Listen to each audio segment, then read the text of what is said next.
What if we were not alone? What if the hundreds of thousands of people claiming to have seen unidentified flying objects in fact had been witnessing extraterrestrial spacecraft? What if the thousands of people all over the world who tell about their encounters with alien beings through friendly contact or even forced abductions were actually telling the truth? What if our governments had known about an ET presence for more than half a century? If they were in possession of alien technology that had the potential of changing how our world is run, and they chose to keep the public in the dark through a secret campaign of suppressed information? What if that campaign acted as a chain around the ankles of humanity, keeping us from rising to a whole new level of consciousness and understanding of ourselves, our planet, and the universe around us? And what if that campaign ended tomorrow?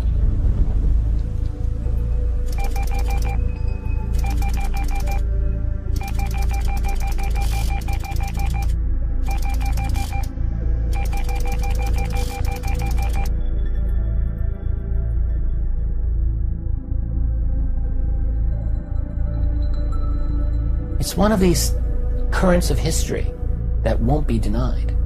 The truth is going to come out, and when it does, it's going to be explosive.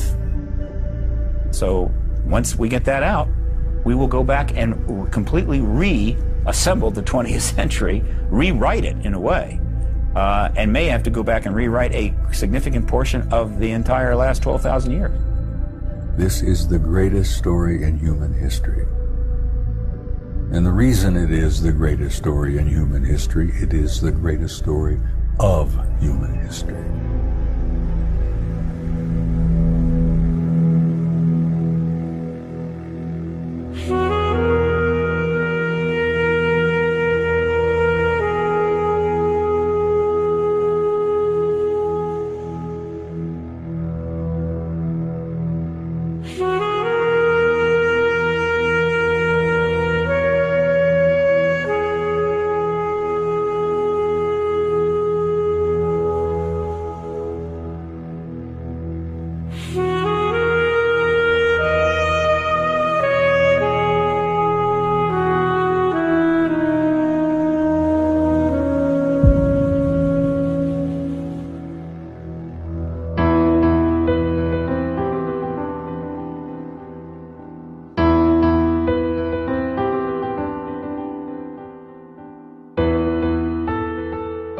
The worldview portrayed in this statement by renowned scientist Lord Kelvin in 1900 was shattered only 5 years later when Albert Einstein published his groundbreaking paper on special relativity. The new theories challenged the current framework of understanding and forced the scientific community to open up to a broader view on the nature of reality. This event of fundamental change, this paradigm shift, came as a huge surprise to scholars at that time. But today we have no problem following the string of breakthroughs leading up to Einstein's paper and the doorway into the atomic age. Lord Kelvin's statement bears with it the voice of paradigms past. We knew that the Earth was flat. We knew that we were the center of the universe. And we knew that a man-made heavier-than-air piece of machinery could not take flight. Through all stages of human history, intellectual authorities have pronounced their supremacy by ridiculing or suppressing elements of reality that simply didn't fit within the framework of accepted knowledge. The so-called father of modern science, the Italian astronomer Galileo, was even convicted by the Catholic Church and placed under house arrest for life after publishing a book where he supported the idea that the Earth was not the center of the universe. His work was then banned and forbidden for more than 200 years. But are we really any different today? Have we really changed our acceptance towards the things that won't fit the frame? Maybe there are concepts of our reality we have yet to understand. And if we open our eyes, maybe we will see that something significant has been overlooked.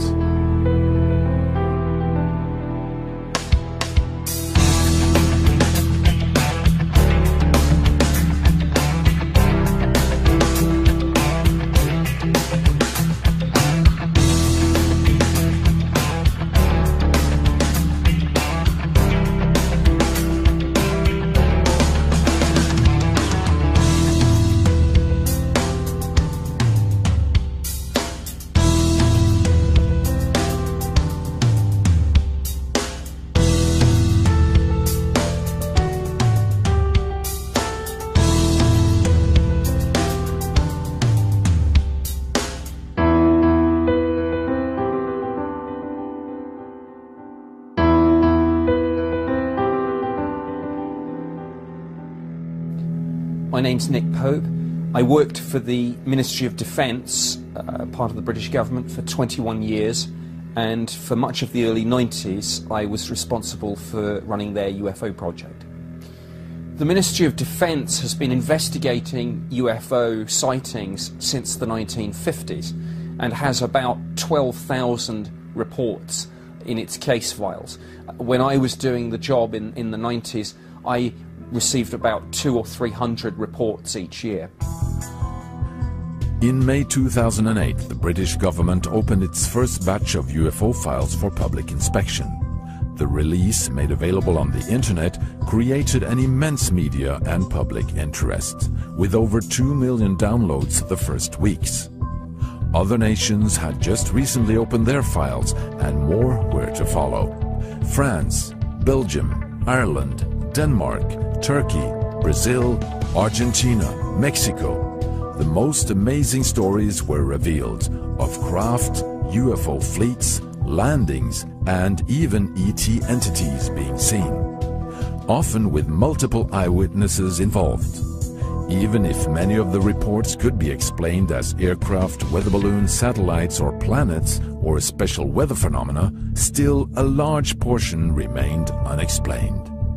It is clear to me, given that these things are seen by police officers, pilots, military personnel, given that they are sometimes tracked on radar, it is clear to me that whatever the UFO phenomenon involves, there are serious defence, national security and air safety issues at stake.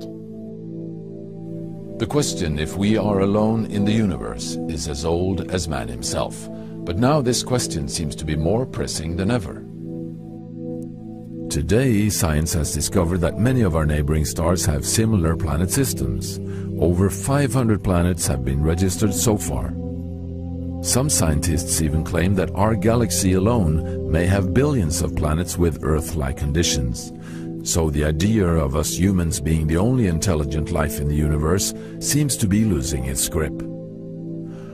Over the years, polls have shown that a rising number of people believe in intelligent life elsewhere.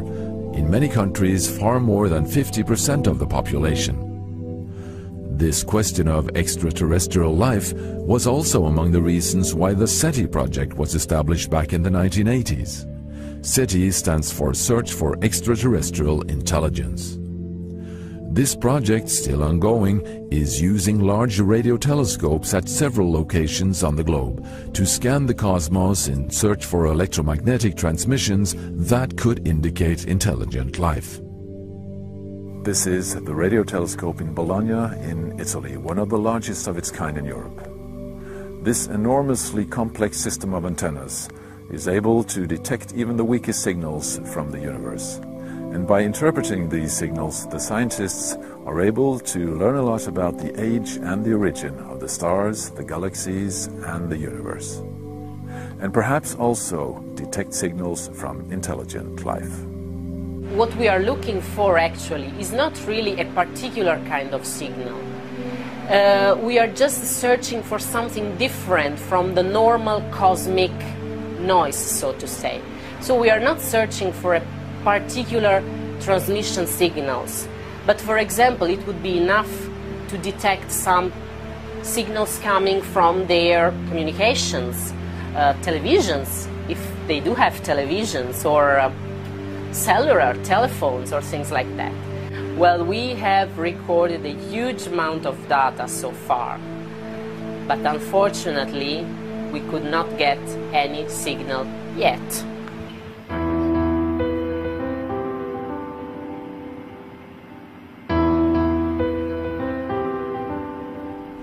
But has the research been done for the right type of signals? While we are looking for answers inside the framework of our old paradigm, civilizations maybe several million years ahead of us in technological sophistication may not transmit our type of radio signals at all. The most commonly used argument against interstellar travel is the fact that even our closest neighboring stars are several light years away. We have to move 20, 30 or maybe 50 light years out to find a substantial number of stars where life may be possible. With such distances and the speed of light as a limit, the thought of being visited from outside has seemed impossible. But new developments in physics have redefined Einstein's relativity theory and opened for a new view on this question. According to hydraulic mechanics, there is no problem with space travel and not even with time travel. The equations and the physical models, concepts and relations for explaining this has been clear for more than 10 years in advanced hydraulic mechanics. So if there are civilizations thousands or millions of years ahead of us, distances within 100 light years may not be a big obstacle. And is this why mysterious unidentified flying objects have been reported all over the globe through centuries?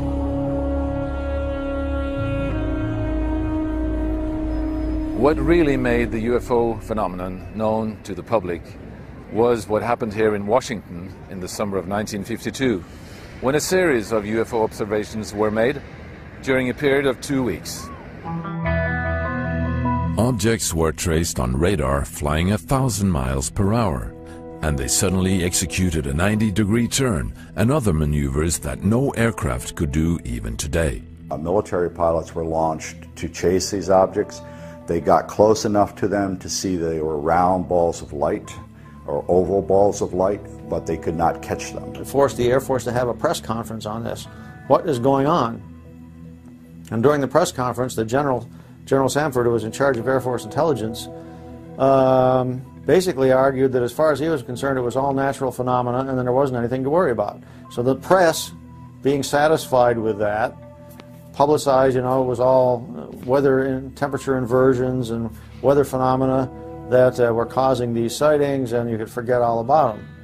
A Navy officer who was working in the Air Force intelligence told an FBI person that several percent of the sightings could not be explained, and that the top Air Force people, some of them were seriously considering interplanetary ships as the explanation. The pilot Kenneth Arnold had already in 1947 introduced the name flying saucers when he claimed to have come upon a formation of 9 unusual saucer-like objects near Mount Rainier in the state of Washington in June that year. Before this, pilots of World War II bombers had named them Foo Fighters. These smaller discs were frequently seen as rapid lights crossing over German, Japanese and Allied territories, sometimes right next to the aircraft, as if monitoring their operations. On the night of February 24, 1942, only 3 months after the attack on Pearl Harbor, several unidentified objects were picked up on radar over the city of Los Angeles. It was believed to be another Japanese attack and resulted in an intense searchlight activity and heavy artillery fire. Anti-aircraft guns wanted to action against unidentified aircraft in the Los Angeles area. But the presumed enemy never fought back, and suddenly the objects disappeared without trace.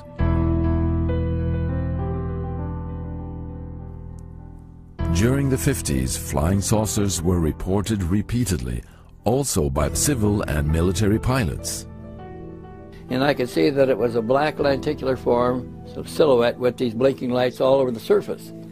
And it was at least twice the size of a 747, like 2 Boeing 747 airliners nose to tail.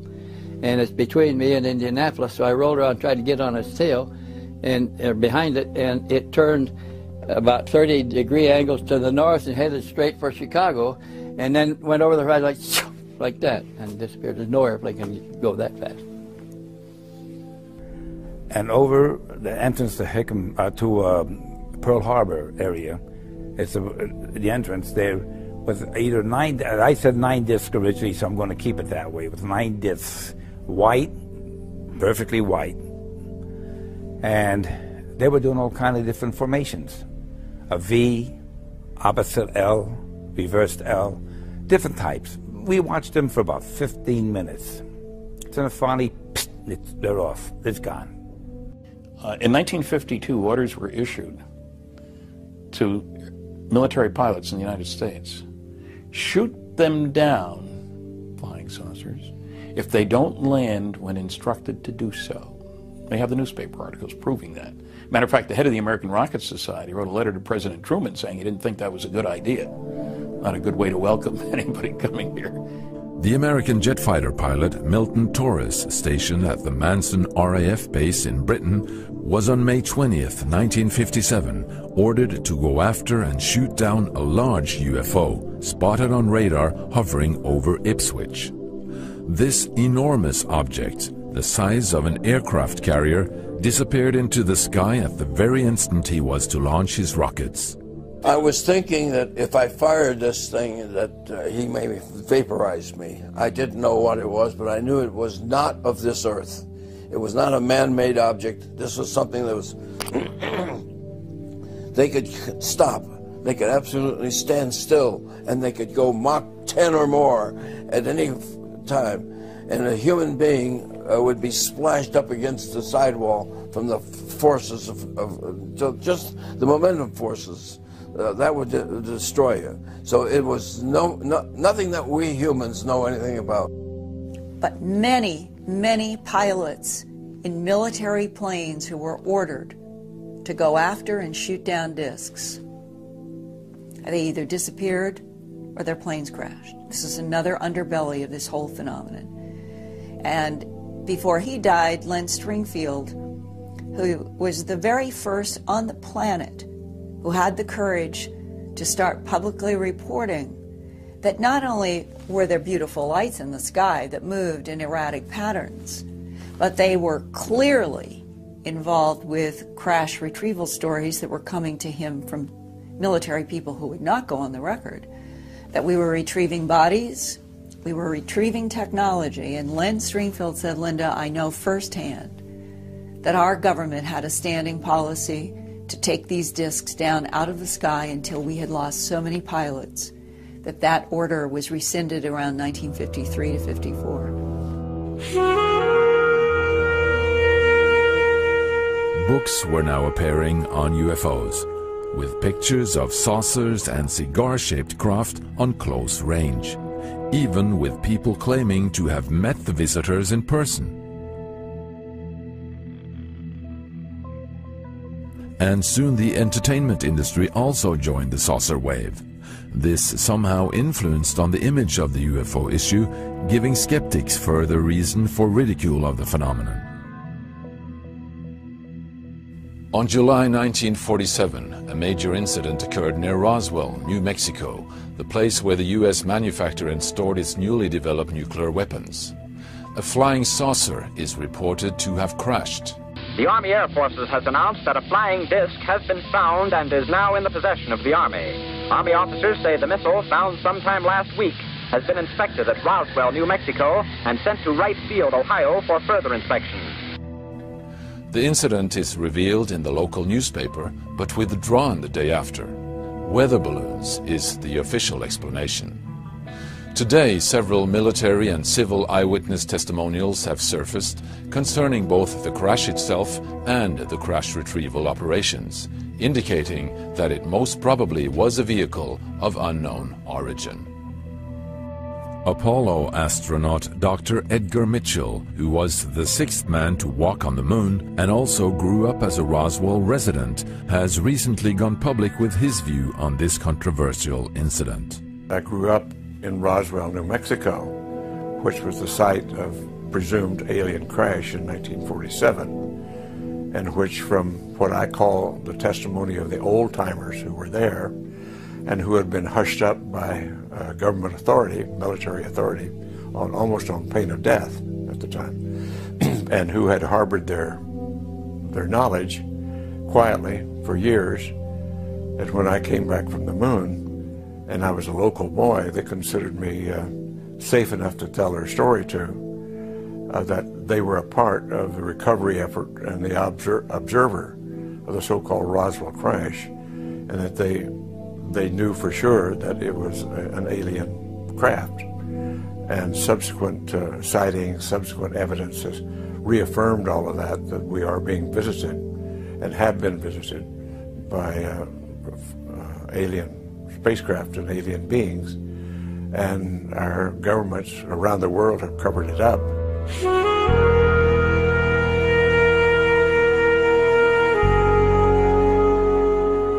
In response to this escalating UFO activity and public awareness, in September, 2 months after the Roswell crash, Project Grunge, later named Project Blue Book, was established by the U.S. Air Force as an official investigative body in UFO cases. The project collected civil and military reports and carried out an analysis of them. In 1969, after 22 years, the project was closed, without reaching official conclusion. And that ended, to this day, the official comments from the U.S. government on the UFO issue. But the UFO sightings didn't end. Going back to 1963, a command sergeant major in the U.S. Army was assigned to the supreme headquarters of Allied powers in Europe, in Paris, France, and was given the highest top-secret clearance. The story revealed to him there puts the phenomenon into a whole new perspective.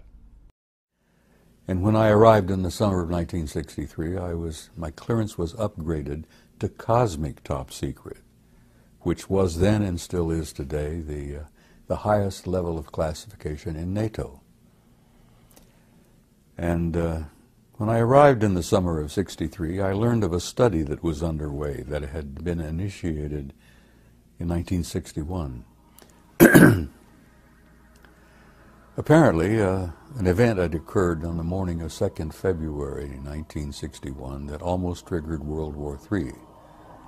A large number of circular metallic discs flying in formation flew out of the Soviet sector over the Allied sector and had divided Germany, flew off to the west.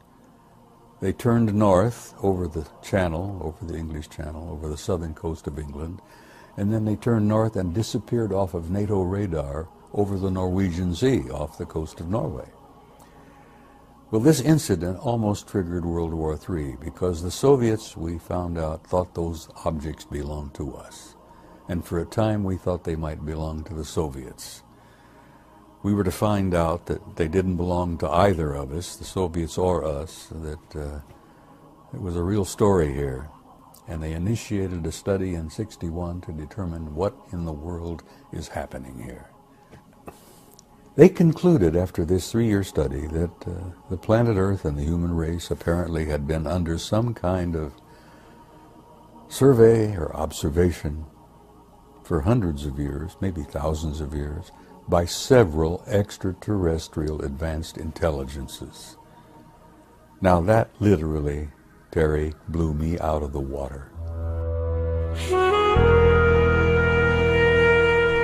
This document, called an assessment, an evaluation of possible threat to Allied forces in Europe, was a secret NATO report on UFOs, distributed in 15 copies in the NATO system. Could that indicate that NATO at that time was fully aware of the UFO and ET presence? The U.S. military took UFOs very, very seriously all through the Cold War and indeed beyond. We have a fair amount of evidence, documentation, military documents, intelligence documents, that show very clearly that the U.S. military encountered objects that did not seem normal, did not look normal, and had extraordinary behavior, violating sensitive airspace, again and again and again. So the question is not, do UFOs exist? The question is, who do they belong to? And indeed, guess what? This was exactly the question I discovered that U.S. military analysts asked. There were no dummies. So they knew there's only a couple of possibilities here. Question number one, back in the 40s and 50s, was, are these Soviet devices? In the context of the Cold War, that's important. You need to find out. Did the Soviets come up with a revolutionary type of propulsion and so forth?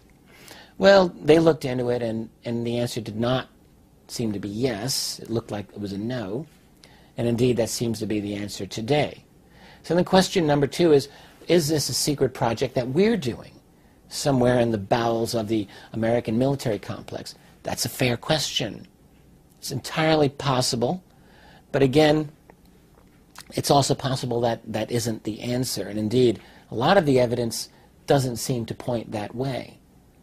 The fact, for example, that our jet fighters were chasing these objects again and again is one thing that points to that. If it was a secret American project, why continually, year after year, scramble your own military to chase them down? So then there's a third option, and in the context of the late 1940s, it was, are they interplanetary spaceships? That was really the only other option people could think of at the time. And guess what? There were many analysts from the 1940s and all throughout the period that we can get any information on this, that yes, there were many people who argued that this was the case.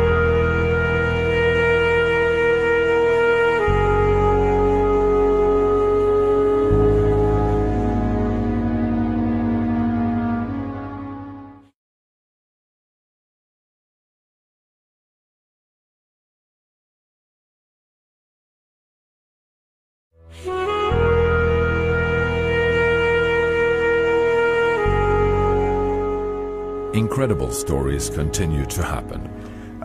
The most interesting of those cases occurred in November of 1965. There were UFO reports in New York State, all over New England, of objects being sighted above power lines, over power plants, over power relay stations. I forget the gentleman's name, but one of the FAA regional directors was flying in a private plane near Syracuse, New York, and they saw a large fiery ball pass over power lines at a place called the Clay Power Substation. And as soon as the object was directly over the lines, from horizon to horizon, all the lights went out as far as this man could see. And initially he thought that he had gone blind temporarily, you know, something had happened, and then he realized that there was no power. And it became what is known as the Great Northeast Blackout.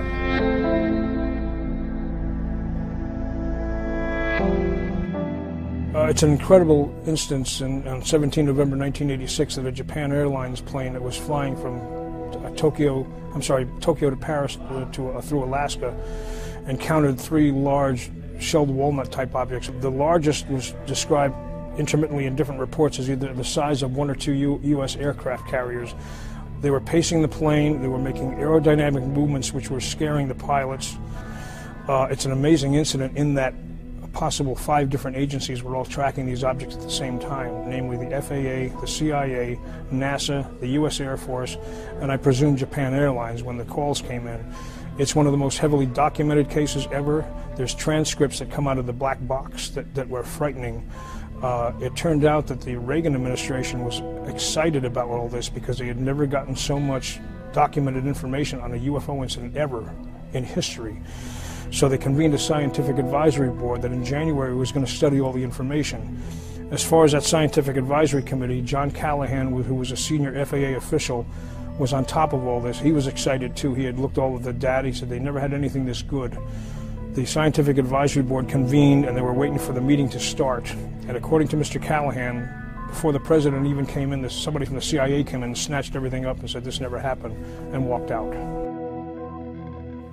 The history of UFOs in the United States is it's filled with one impossible sighting after another impossible sighting. The problem with them is that they have great military documentation again and again showing that they actually happened. Or what does one make of the boomerang craft that were seen in just north of New York City in the early 1980s in what's called the Hudson Valley? For several years you have again and again these enormous objects being seen by thousands of witnesses. They're driving along the highway and they see this object hovering. They get out of their car, their jaws drop open, and this intense bright light shoots down onto the highway like out of a movie. Except this wasn't a movie. This happened many times over a period of, say, 5 years, just north of New York City.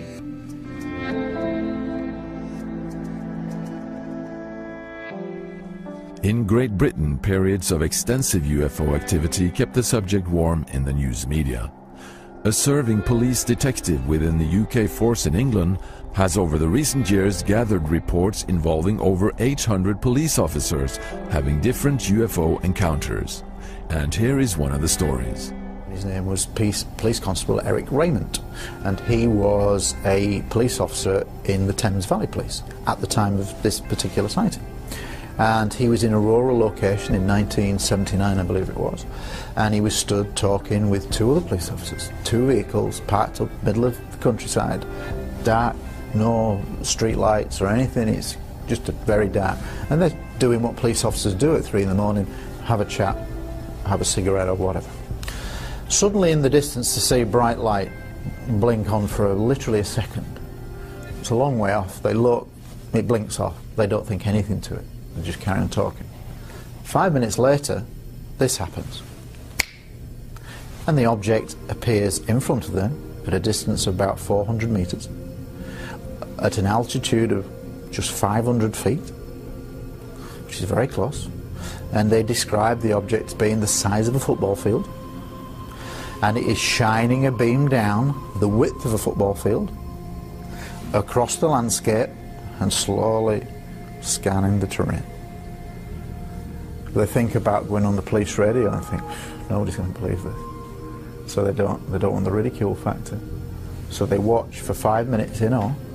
The object is moving in total silence, and they say there are smaller objects flying silently around the larger silent object. And after 5 minutes, it goes. It doesn't go up, doesn't go left, doesn't go right. It disappears like a light bulb.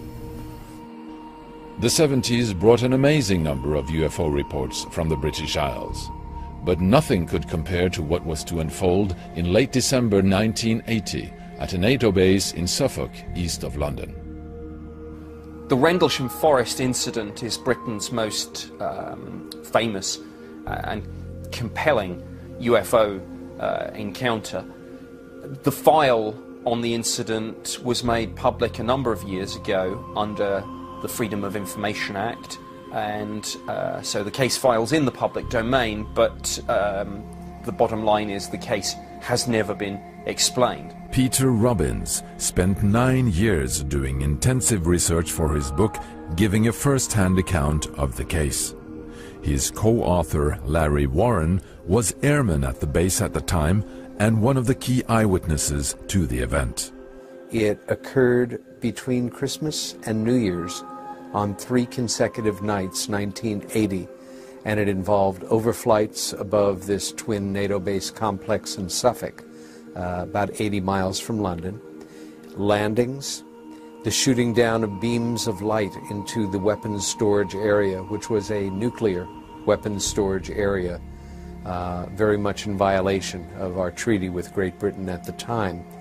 And on the final night of the 3 nights, there was the biggest incident. In this, my co-author, dozens of other American Air Force personnel were taken and brought out to a field near their sister base, RAF Woodbridge, where they saw the appearance of a machine of undetermined origin. At that place, an object appeared on the ground in the place of a mist. I saw this happen. A red light moved in, exploded. It caused retina and eye damage to a lot of us peripheral people. A structured object was in its place on the ground, though you couldn't look directly at it. You'd have to look at it with your peripheral vision to get the shape. Entities were seen. How many? 3. Looking very translucent, not your what they call gray, all that sort of thing. It was almost ghost-like. Very much animated, self-animated though. That whole event was filmed. Did they walk out of the craft? They didn't. Well, no. They were floating about a foot above the ground in a very bright light. The lower extremities were very hard to see. They were a foot off the ground. They were about 4 feet tall. They had that same large cranial structure, the giant black sweeping eyes, almost no nose, a hint of a mouth. And they were each dressed in a suit, very tight-fitting, and they were slightly translucent, and they were floating. So they got in about 5 feet from the thing. They were right there. And the beings were no further away than like 20 feet or so from Larry. So this was all happening in extremely close proximity, very close up.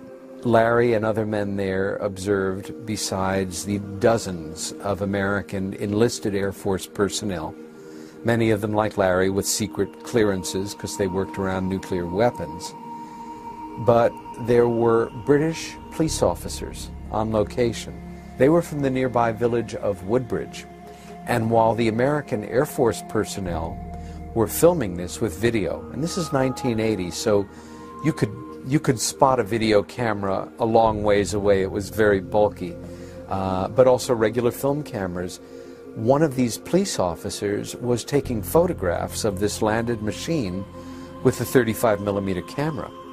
And from what I understand, the Air Force confiscated this camera from the police officer, which caused a bit of a fight. When these beings appeared, they looked at the human beings, and the human beings looked at them. And no hands were shaken, no things were exchanged. If anybody heard voices in their heads, I don't know about this. And at a certain point, these beings, they did not open a door and walk in, but they disappeared. And the sense was they had gone back in. The machine then lifted up. It was making a slight humming sound, my best description.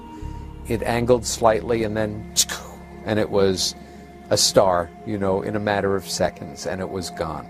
What happened the next day is almost more upsetting to me, namely that these men were debriefed.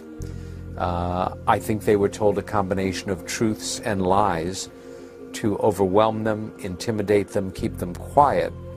And then that night, a number of the individuals, Larry and Adrian Bustinza next to him included, were taken against their wills, subdued chemically, and put through a series of procedures to confuse and upfuse their thinking, and were released a day or so later, right before New Year's.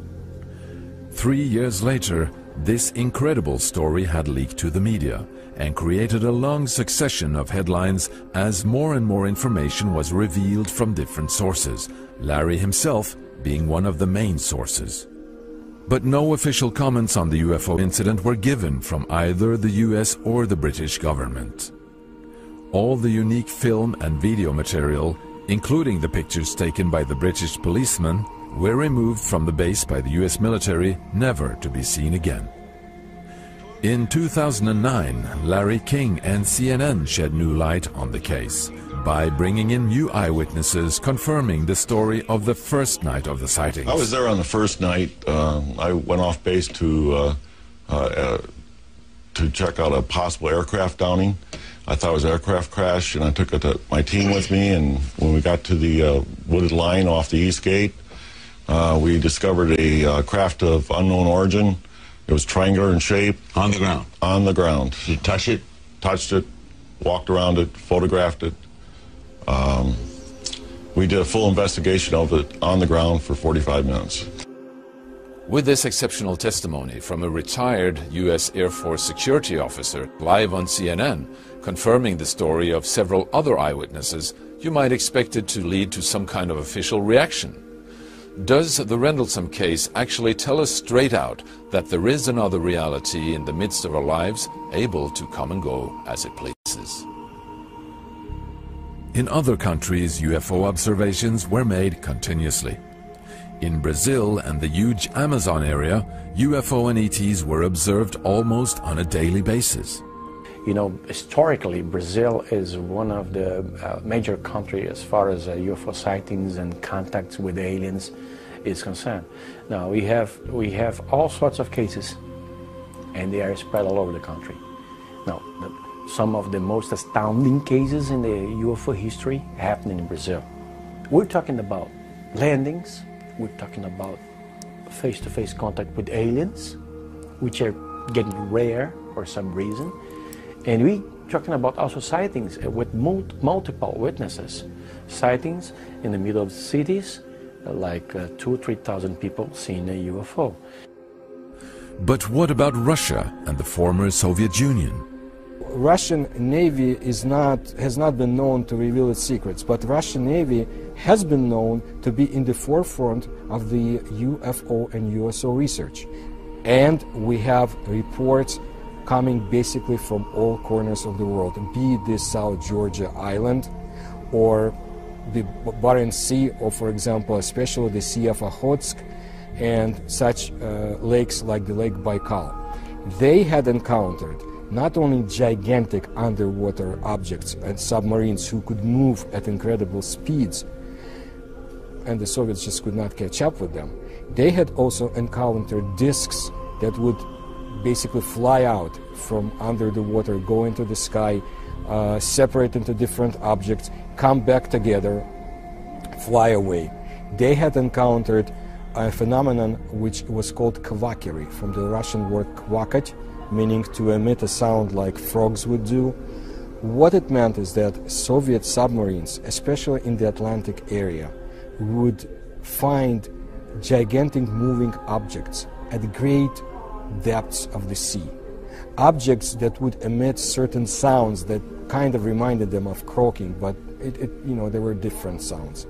They could do nothing about this, but the Soviets became very nervous because these gigantic objects would accompany them.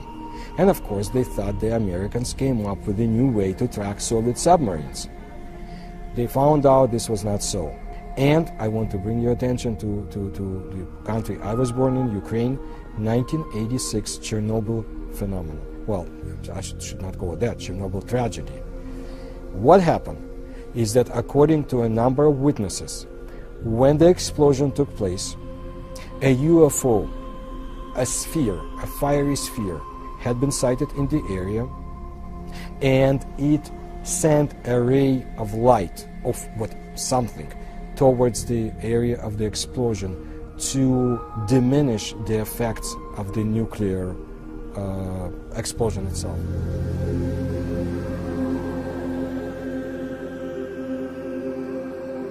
In 2008, we received over 867 sighting reports from 37 different cities in Turkey, and out of those, 35% of them were documented, and 20%, 15 to 20% of them were unidentified. In Turkey, one of the most amazing recent cases is from the town Comburgos, an hour away from Istanbul, where a security guard captured astonishing UFO footage over a 3-month period in 2007. The film clearly shows the outline and the structure of the object, and also what seems to be the silhouette of two beings inside. The film has been thoroughly checked by a governmental scientific institution. In the official report, it says clearly that this is not a hoax at all. This is not a computer animated hoax or a model or anything like that. There is a physical object in the picture, in the footages, that we could not identify. They categorize them as unidentified flying objects. Astonishing video has also been released from Mexico. Military gun camera shots of traveling UFOs hit the news in 2004. And even more astonishing, fleets of UFOs were seen and filmed over several cities. As a result of the rising national interest in the UFO issue in Mexico, one of their main broadcasters has run a 2.5-hour show every Sunday night the past 15 years, presenting the latest UFO documentation. Well, I have a television program every Sunday night from 5:30 to 8 o'clock. It's prime time in the Mexican television. And we present the news around this phenomenon. It means the most recent videos, the most recent photographs, the most recent cases, the investigation behind that, the actuality. Many people in the media and even the public have been brainwashed by the scientists who don't want to investigate this. But there is enough evidence, scientifically proved, based, that can be investigated and presented to the scientists, and they have to accept and agree that this phenomenon is real. There is no question in my mind. I'm a journalist. I've been a journalist for almost 40 years, and I know, because I've seen them, because I've seen creatures, because I know it's true.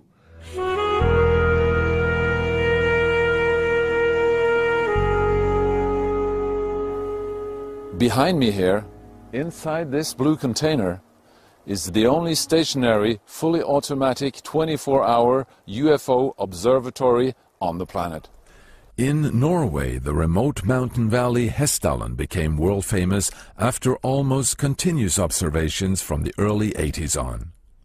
Strange lights moved up and down the mountainsides every night over long periods, just above the treetops. In contrast to many other countries, scientists arrived and established a permanent UFO observatory. The light phenomena here in Hessdalen in Norway started in late 81, with a lot of sightings. At the most it was 20 sightings a week. The local people here started to see the light down in the valley, sometimes close to their houses, and they was wondering what could this be, and some was a little bit afraid too, because no one could give them any answer. What could it be? Radar and cameras were soon to pick up astonishing pictures of the unexplained light phenomena. This picture is taken with 1/60th of a second exposure. The phenomena behaves very different. Some is moving very slowly, and some lights can move very fast. The fastest speed we have ever measured was 30,000 kilometers an hour. But the local residents claim to have seen more than just lights. I februar-mars, og så når jeg kom opp av hesteslia da, så var det mørkt. Men når jeg kom mest opp på toppen, opp på kjølen der som vi ser, der ble det opplyst rundt meg. Det ble opplyst om dagen. Så kom det nå og for over bil. Det var som en opplyst herrehatt. Gammeldags slik stor herrehatt med brem på det. Som for over bil og fremover. Vi bevitnes på at de har sett dessverre 68 observasjoner. Og det er nedskrevet her. The observatory shoots pictures automatically every minute and puts them on the internet. Many amazing shots have been captured. After an automatic video recording system was put up, 1 year of waiting passed before the Hessdalen phenomenon is caught on camera.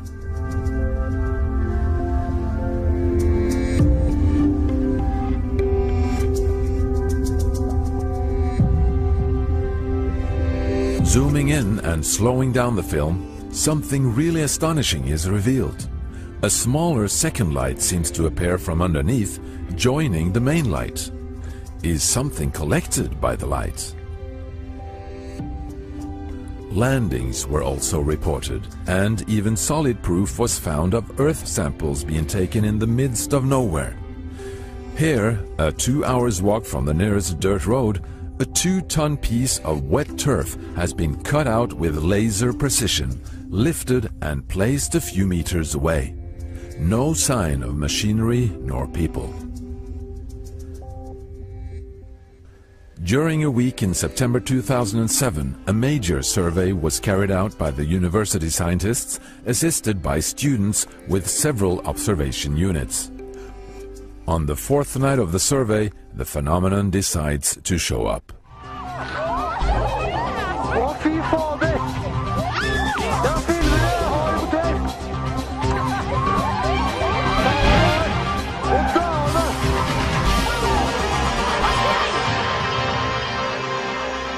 Then we had a big light that started out and moved very quickly north and south and gave us this very, very impressive picture, which possibly is the best picture ever taken of the Hessdalen phenomenon.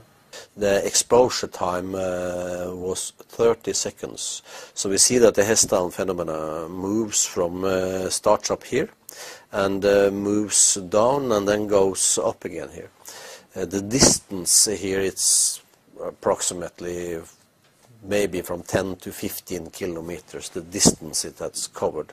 And the camera has an optical grating in front of the lens, and this grating makes this optical spectrum here.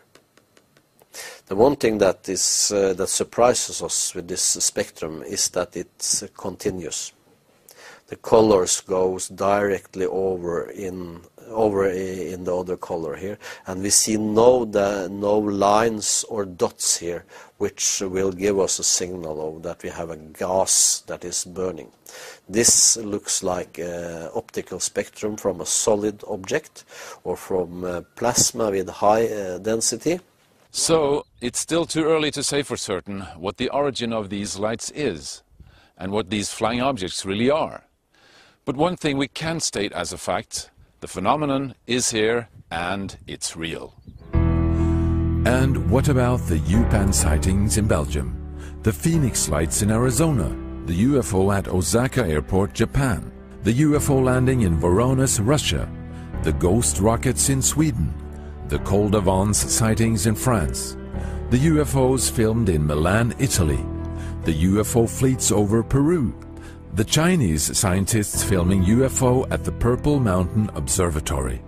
It goes on and on. Well, of course, at this late date, there is just an abundance of documentation, military reports, radar sightings, personal experiences. They go back for many years, but they have been routinely ignored, shunned aside by the government, ignored by the media, and therefore the average person rarely gets to hear of these things. But when you put them together, it forms a very compelling picture that there is a reality that's happening all around us that we are being systematically denied information on. I've had many people say, well, look, if all this happened, wouldn't there have been military people and radar operators and even policemen and stuff who would have said they had these experiences? And the answer is absolutely yes. But early on, they learned their lesson. If they step forward and they said, yes, I saw these things, then they tend to lose their job, they lose their credibility, people begin to snicker at them. And that's been very effective over the years in keeping this whole issue quiet. I know that if they took an oath not to reveal that, in our country that was very serious at that time, okay? If you violated a top secret clearance, you could be put in jail for 15 or 20 years and everything you have done removed from you. Yeah. Could this be why the military observations never reached the public? But many who had been involved in UFO sightings over the years felt a strong urge to reveal what they knew and to be relieved from the burden of carrying these secrets. After 30 or 40 years and having retired from service, many were willing to break their oaths and speak publicly. They can stop on a dime, they can take off at Mach 10 or greater. It's unbelievable what they can do. So we need to know these things.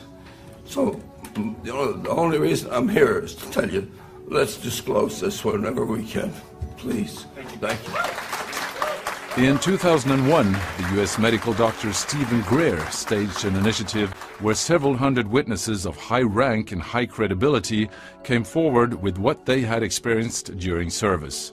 The Disclosure Project, helped by the internet and YouTube, was a formidable eye-opener to people all over the world. So we started a project that's known as the Disclosure Project, which people can see at disclosureproject.org, where we began to identify military and corporate and CIA intelligence officers who had personal knowledge of the classified operations dealing with this subject, and to get them to come forward with our information to disclose this publicly. Because what we felt was necessary was that the secrecy should be ended and this information disclosed so that humanity, not just one country in America, but all of humanity could make peaceful contact with these civilizations visiting us, but also would lay the foundation for these new technologies, the energy and propulsion systems that are behind these UFOs that are so mysterious. How are they flying? Well, this is understood, but they are in classified projects.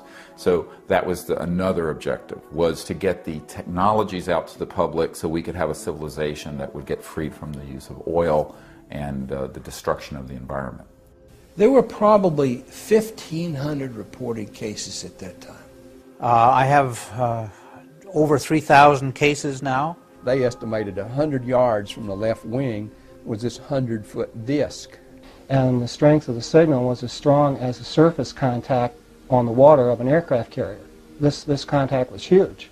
The size of these objects around 100 meters or greater. So it would go from 1 o'clock, 7 or 8 miles to 6, 7 o'clock, 7 or 8 miles inside of 4 or 5 seconds. You have to be moving pretty quickly. They could rise, just go straight up. They could do that, just seemed like instantaneous. Once they started moving, they went straight up, you know, for a while, and then they went zap. Then it just sort of disappeared. It dematerialized. And left the atmosphere, just was gone. It just took off into space. He said, "You are never to speak of this again. As far as you're concerned, this never happened." And you never saw this, and I don't exist, and this situation never happened. I didn't want to look at it any longer than that because I felt that my life was in jeopardy. I am prepared to state that I have been at locations where craft of unknown origin that did not originate on the face of this planet was there. I am prepared to state that while I was there, we saw living, dead bodies of entities that were not born on this planet. I am prepared to state that we had what they referred to as interfacing with those entities. We have contact with aliens not originating from some foreign country, but from some other solar system. And I have been a party to that. What some of these witnesses also revealed were observations of UFOs hovering over storage sites of nuclear weapons and nuclear rocket launch sites. The big increase in all the sightings around the world happened at the time when we began to detonate nuclear weapons. This is not an accident. And I've been told by senior intelligence officials that essentially a big red flag went up over our planet saying we were in trouble.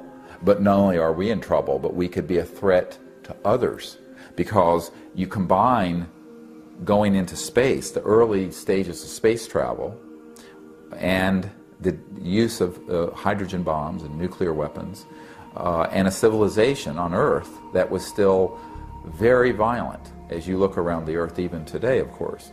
So this is something that any enlightened or even self-interested civilization observing the Earth, which I think we've been under observation for thousands of years, would be greatly concerned. Over the last 35 years, I have talked to now over 100 people, about 115 nuclear missile launch officers, targeting officers, missile maintenance personnel, and missile guards. And these individuals, for the most part, do not know each other. Some were in the Air Force in the 1960s, some were in the Air Force in the 1990s. And they were at different bases, but they all have very, very similar stories. And what they describe is UFOs coming in very quickly at high rates of speed and instantly stopping and hovering, either over the underground nuclear missile launchers or what are called launch control facilities that launch the missiles. So after the missiles malfunction, the UFO leaves.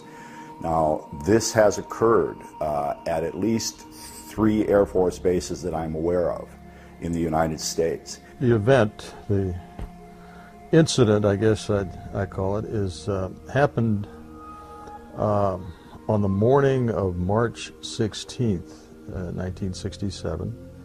As I recall, it was early in the morning, and I received a call from my topside security guard, and he said that he and some of the guards had been observing some strange lights flying around the site.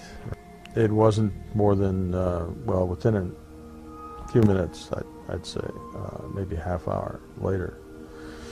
He calls back, and this time he's very frightened. I can tell by the tone of his voice, he's very shook up, and said, "Sir, there's a glowing red object hovering right outside the front gate."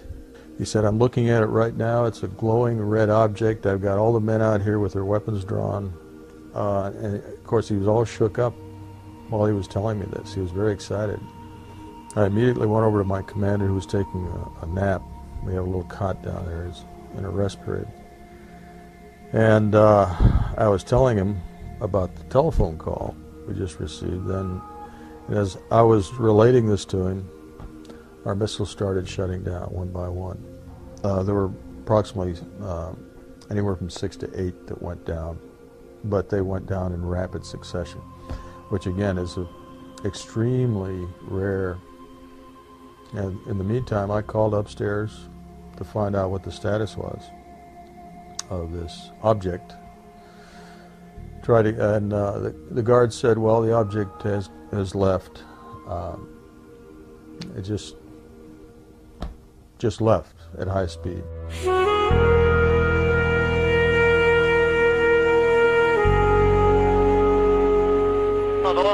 1, 2, 3, 4, 5, 6, 7, 8 en la pantalla. Numerous well-documented UFO sightings by numerous credible people. Flying saucers tracked on radar, chased by fighter pilots. Nuclear missile sites malfunctioning after UFO visitations, and even alien beings witnessed by police officers and high-ranked military personnel. Where does all this leave us? 4 major conclusions after now 52 years, 51 years of study and investigation. First, the evidence is overwhelming that planet Earth is being visited by intelligently controlled extraterrestrial spacecraft. In other words, some UFOs, some, underline it 20 times, some UFOs are alien spacecraft. Most are not. I don't care about the ones that aren't. I'm a nuclear physicist. I don't care about the isotopes that aren't fissionable. You want to build a reactor, use the one that is. Who cares about the rest? That's the first conclusion. Second, the subject of flying saucers represents a kind of cosmic Watergate. That is to say, some few people within major governments have known since at least 1947, when at least 2 crashed flying saucers were recovered with alien bodies in New Mexico, that indeed some UFOs are alien spacecraft. Notice I'm not saying everybody in government knows. That's not how you keep secrets. I worked under security for 14 years. Need to know is the important factor. The third conclusion is that none of the arguments made against the first 2 by a small group of noisy negativists, when I'm being polite, stand up under careful scrutiny. They sound great until you look at the data, and then all those anti-arguments collapse. And the fourth conclusion, because I'm such a shy, retiring kind of guy, is that this is the biggest story of the millennium. Visits to planet Earth by alien spacecraft. Successful cover-up of the best data, bodies and wreckage, for 62 years.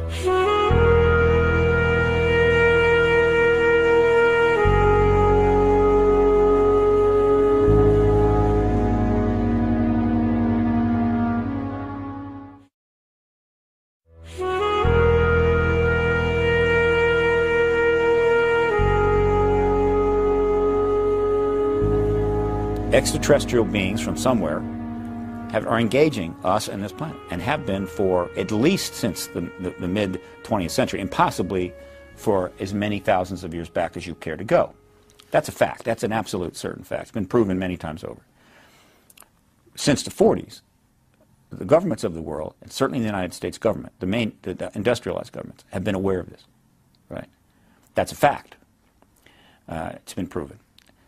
The United States, with the cooperation of most, if not all, of its allies from World War II, made a decision to embargo this fact and the acknowledgement of it, formal acknowledgement of it, from its citizens.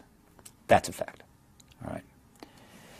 And what is happening is that 62 years after that truth embargo was formally and informally and formally instigated, that it's now coming to an end, and that we are soon going to be informed by these governments that the ET presence is real, and begin the process of learning about it from the governments, right? And from all of the citizen scientists and activists who have been pursuing it without the government support. And that information will be pushed forward and into the public domain. That's, in its simplest form, what's going on. But why did the government instigate a truth embargo? And how could the secrecy continue till this day? The concern in the Pentagon in the 1940s, when suddenly you have these very strange objects appearing that don't seem to be American and don't seem to be Russian, if they are spaceships, we might, if we tell the public about this and be candid with them, there could be massive panic. The first chief of Project Blue Book, Captain Edward Ruppelt, when he left the Air Force and wrote a book in 1956 about what the Pentagon knew, he stated that in the Directorate of Intelligence at the Pentagon, there was open discussion and ongoing discussion about we cannot tell the public the truth because they will not handle the truth well. They also didn't want to alarm the people because their job is to defend the United States. And they couldn't stop these UFOs. They went with impunity anywhere they wanted to go. Okay? So the military never wants to admit that they couldn't do anything about this, because that would be to admit they were defenseless. If we have recovered a spacecraft in 1947 at Roswell, that technology would be so superior to human technology that the Pentagon certainly would keep that a secret, even from America's allies in Europe, to try to, create our own UFOs. So if a war with the Russians, the Soviets happened, we would have the advantage because of this superior technology. That would be one reason for the secrecy. It rapidly became, I think, the case that the truth embargo was completely now subservient from the standpoint of the managers of this issue to the Cold War. Until the Cold War was over, there was going to be no public discussions about extraterrestrials, right? And it's hard to argue with that reasoning, all right?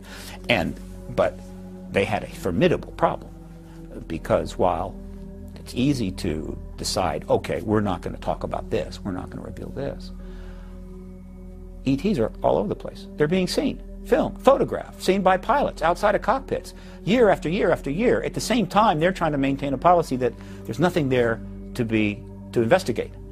So they had a really tough job. It's easy to say we're going to build a super bomber and put everybody under oath and classify the whole program and maybe even stick it underground and build your secret bomber. That's easy, right? But this was not easy. The extraterrestrials can come and go as they pleased.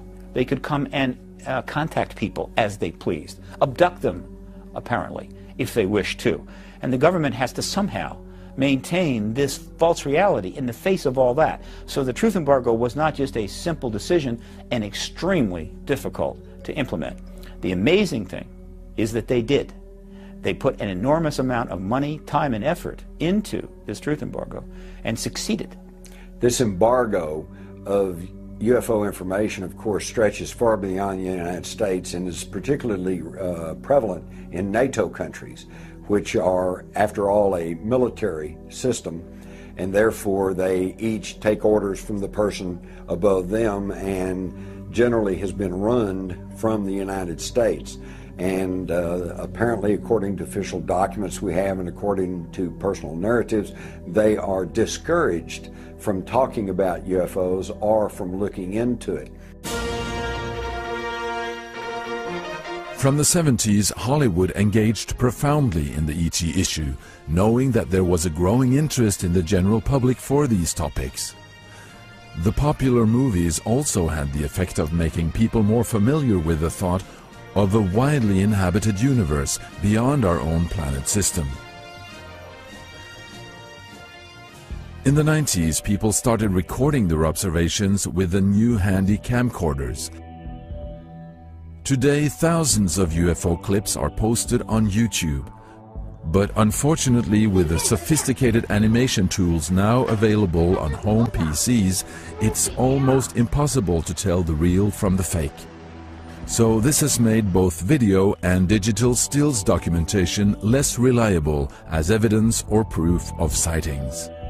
But in spite of this growing interest in the subject, the main news media have left the UFO phenomenon almost untouched. in terms of mainstream news coverage, this topic is not taken seriously. It's basically a non-topic. So how is that so? Here's how. It requires an understanding of the relationship between most of the mainstream news media and global intelligence communities. So what that says, that doesn't mean that the CIA controlled everything, but that you have to understand the media acts in certain choke points. So for example, a UFO sighting might get local news coverage, but that doesn't mean that it gets covered on the wire services. That's a very different situation altogether. And skeptics will argue, well, this phenomenon's so big it would have been covered, but really what that betrays is a lack of understanding of how news media has been related to intelligence communities around the world for decades.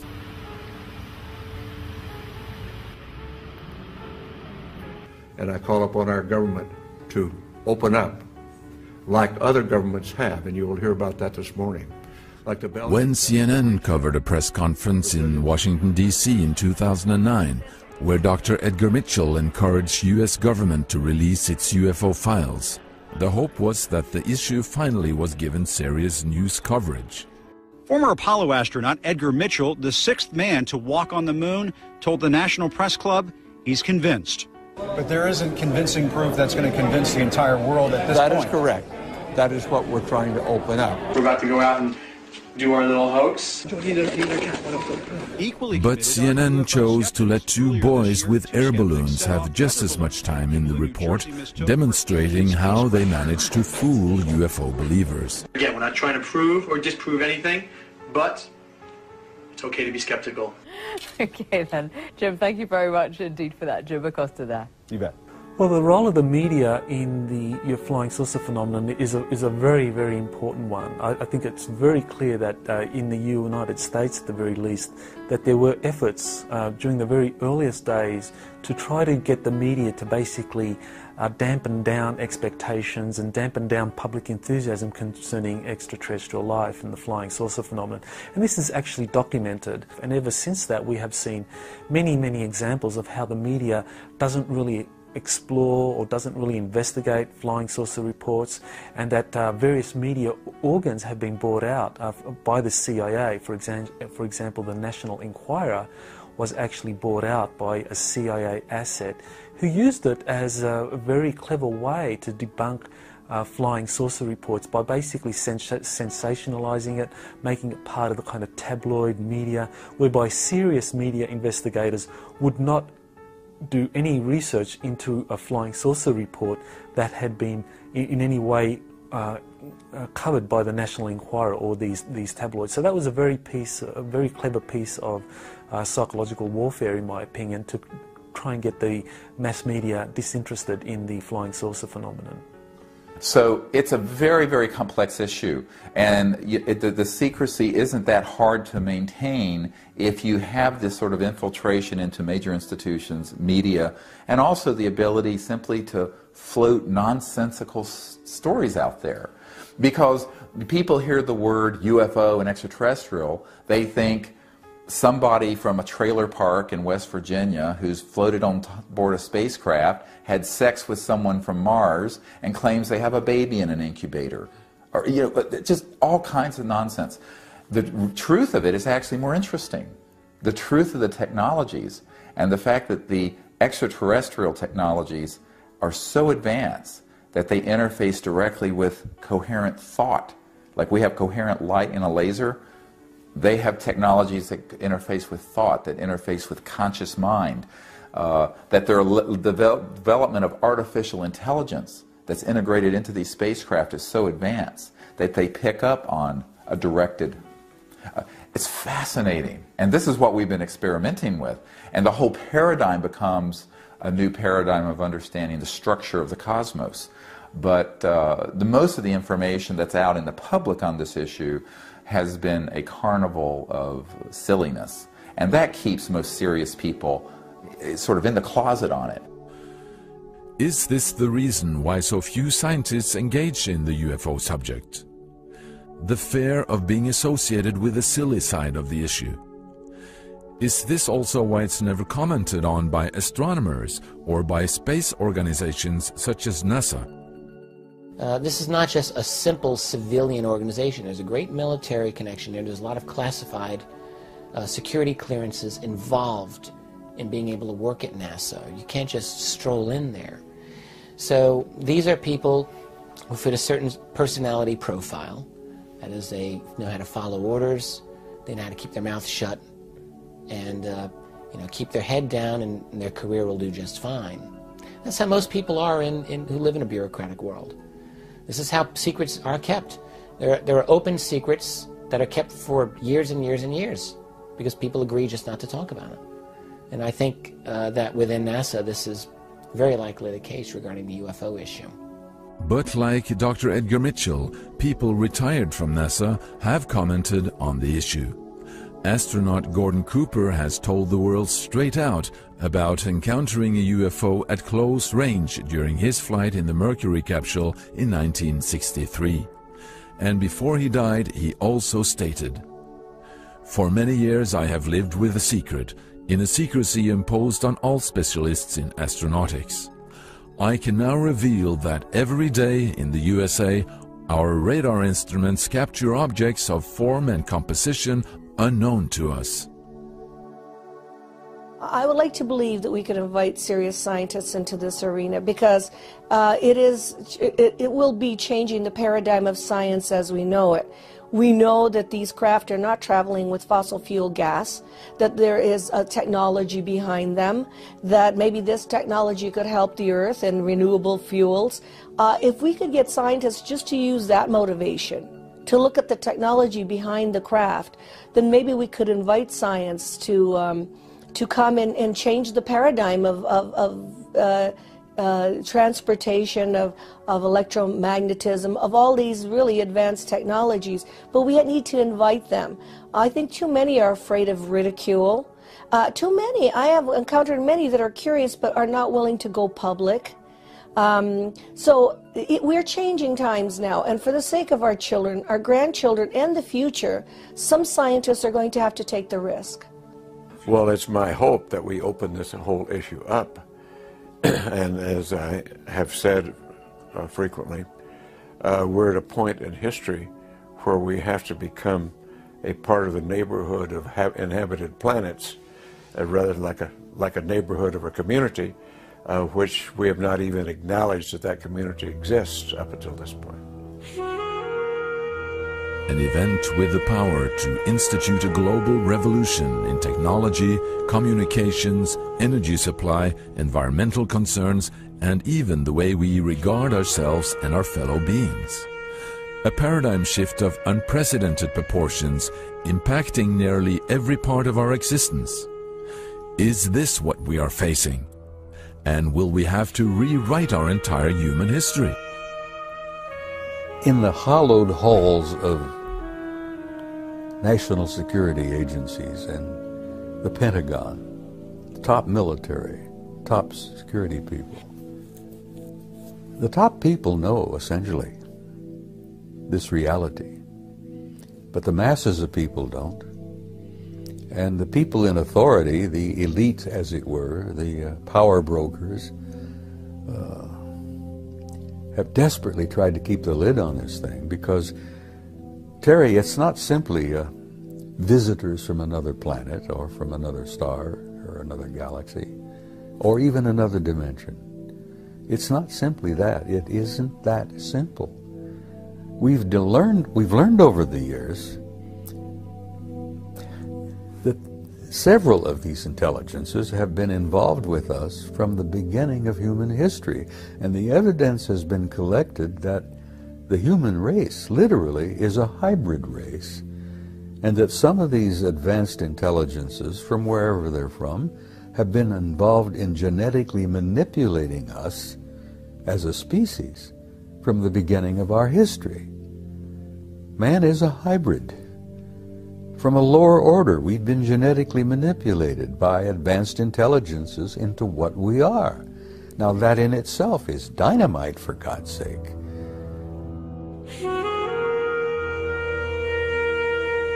And this brings us to one of the most bizarre sides of this whole issue, the so-called alien abduction syndrome.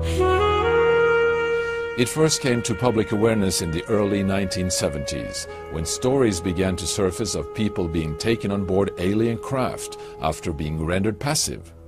Incredible stories were revealed, and the remarkable similarities between the stories is what has triggered the interest of researchers. My colleagues and I have heard directly from thousands and thousands and tens of thousands of people over the last 20 years about their abduction experiences.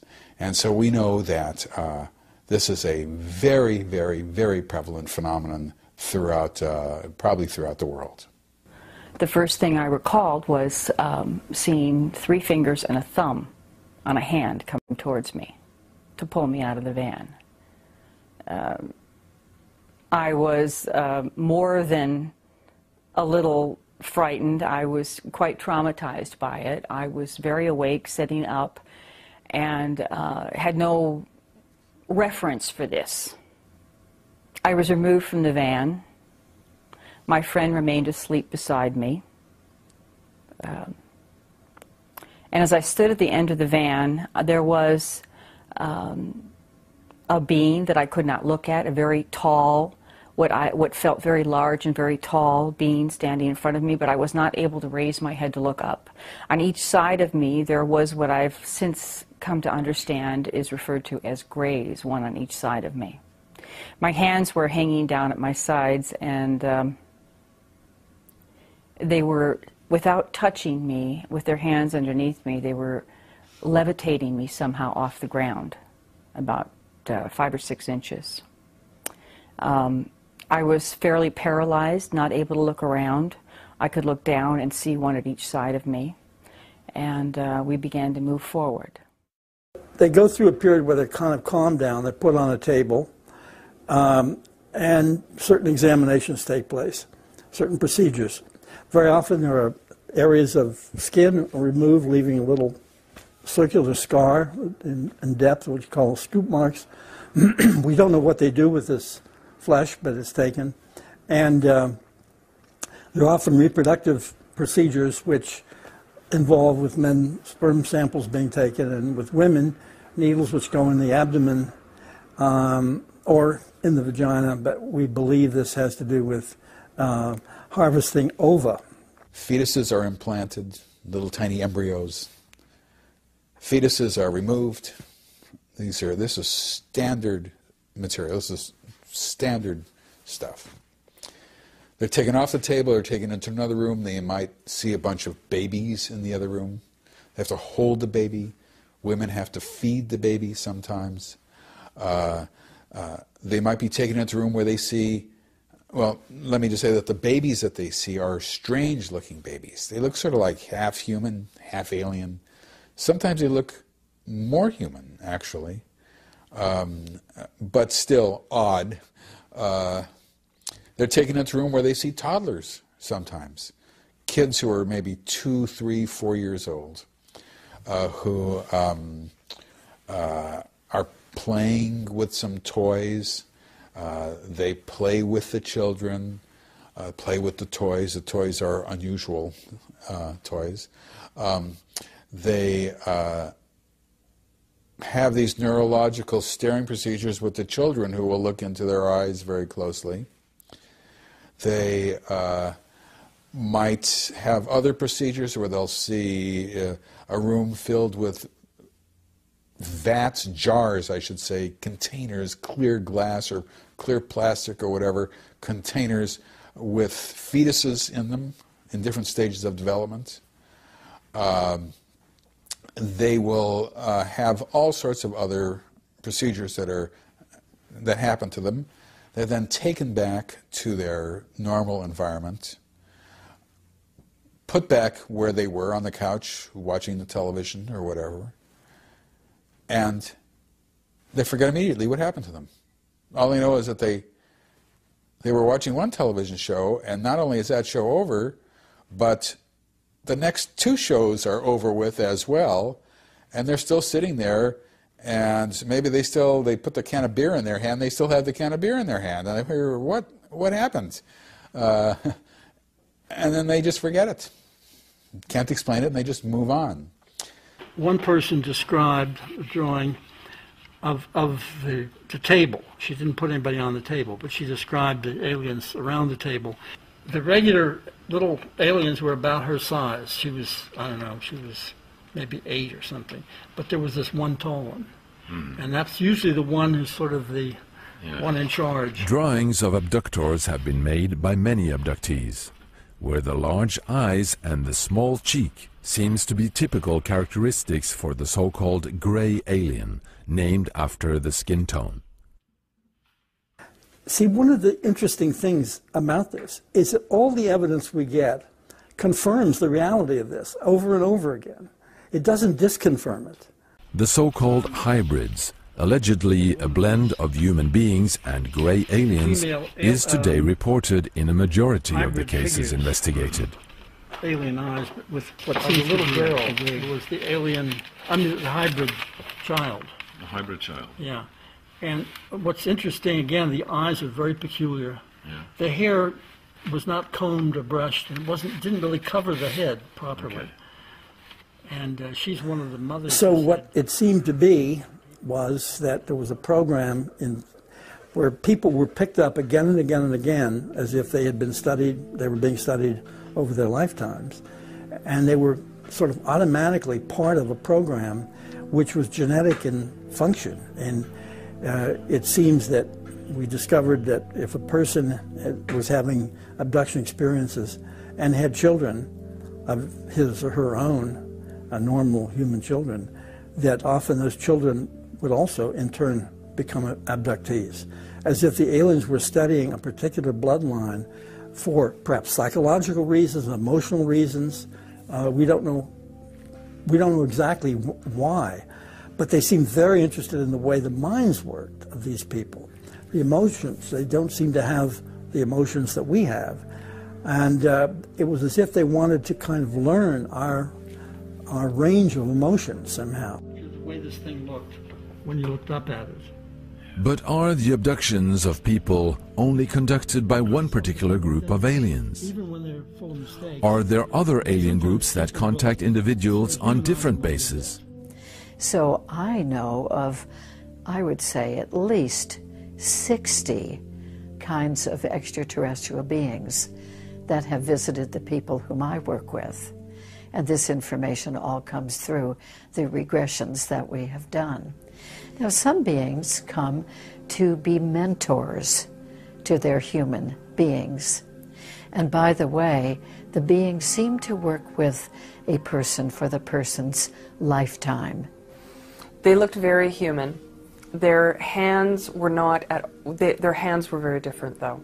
The fingers were much longer, and they were very, very thin, very long, a little bit longer necks. They had white hair, and it sort of came up a little bit here into a V shape, the hair, a little bit wavy, and about shoulder length. And they had quite large blue eyes, a perfectly formed small nose, and smaller lips. When I was on board the craft, they gave me, these blonde beings, gave me information that is relevant to our time on this earth right now. And they gave me messages that they asked me to share with really anyone who will listen. They're very specific for the humanity of, and how we have a choice, that the process in which we are evolving, if we continue on the path that we're on, that it will be just no choice, it will become destructive. It was explained to me that they have been here in the past. They have said, we have come in the past to help in the process of change on the earth, and we are here once again. They have been here since the beginning of the creation of man, and that they are here to only assist in maintaining this earth, protecting it from any and all things that may harm it, and that includes us. So if nuclear war were to try and be brought upon the Earth, it will not happen. They will stop it, because it would be the destruction of the Earth. So this is the only time that they will step in on a grand scale, is if great destruction were to happen to the Earth itself, or to every human being on the planet.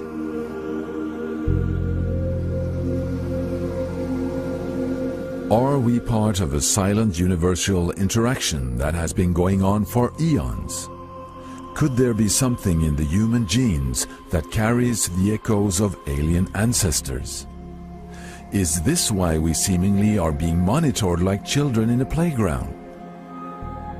Is this why the UFO activity escalated after the first atomic bomb?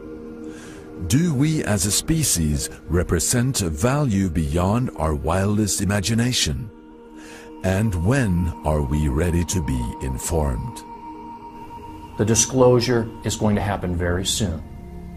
Now, there are very potential positive implications of that, and then there also is a dark downside to that if it's not handled with wisdom. One concern I have is that there must be great discernment exercised not just by the leadership of our governments, but also among the population in general, when suddenly our society is confronted with the fact that there are advanced cultures here and what the implications are for our interaction. And even if those who suddenly appear in our midst have only benevolent intentions and truly want only to uplift humanity and assist us at this very crucial time in our planet's history, there will be the temptation for those who are already in the material seats of power in human institutions on this planet, who will likely try to distort this opportunity to enhance and entrench their own control and material power. And all that is, it's a continued extension of the same ego disease of the separation mentality that has plagued humanity, ever since we learned how to say hello to each other. So we have to call for great discernment. And that means that people need to become educated. We need to understand that our source is the same. Erwin Schrödinger, who was the father of quantum mechanics and particle wave theory, stated 100 years ago or so that the total number of minds in the universe is one. And in fact, the consciousness is a singularity, phasing within all beings. And this is also the heart of compassion of the Buddha and the source of the oneness spoken of in spirit in all the religious traditions and Native American traditions. And I think that we are going to have to return to a very deep spiritual understanding of what it means to be a conscious being, to be able to not only live on this planet peacefully and not blow each other up over sectarian differences, but also to go into space. Because when you look into the eyes of an extraterrestrial life form, they may be very different from us in many ways, but if you see that that being is conscious, and the light of that conscious spirit is the same as the conscious light within yourself, then you can find some common basis. And so if we understand the single source of the origins of our conscious being, this is true not only for humans, but it's also true, very much true, for these visitors. They understand that, because you cannot travel at multiples of the speed of light without crossing the light barrier. And when you do, you enter into this area that the mystics used to call the etheric, astral, conscious realm. And so you're dealing with civilizations who understand that. And I think that is the big test of our civilization at this time, is that we understand that deeply enough that it really does change our paradigm. And when we do, we're not going to be blowing each other up because of different interpretations of this Bible or this Quran or this religious figure or what have you. That we're going to understand that we really are all one people in the entire cosmos. That universal consciousness and universal understanding, to me, is the thing that will truly transform life on this planet and is the next big leap in human development.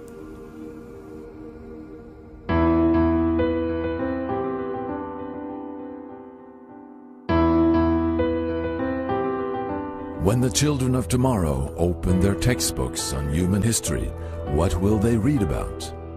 Will it be the story of how the Catholic Church imprisoned Galileo for supporting radical theories?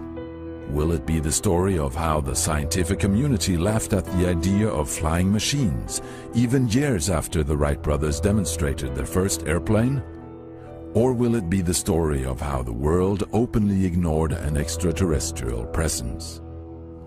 Will the children of tomorrow laugh at us for being blind, just as we easily laugh at those who firmly believed the earth was flat?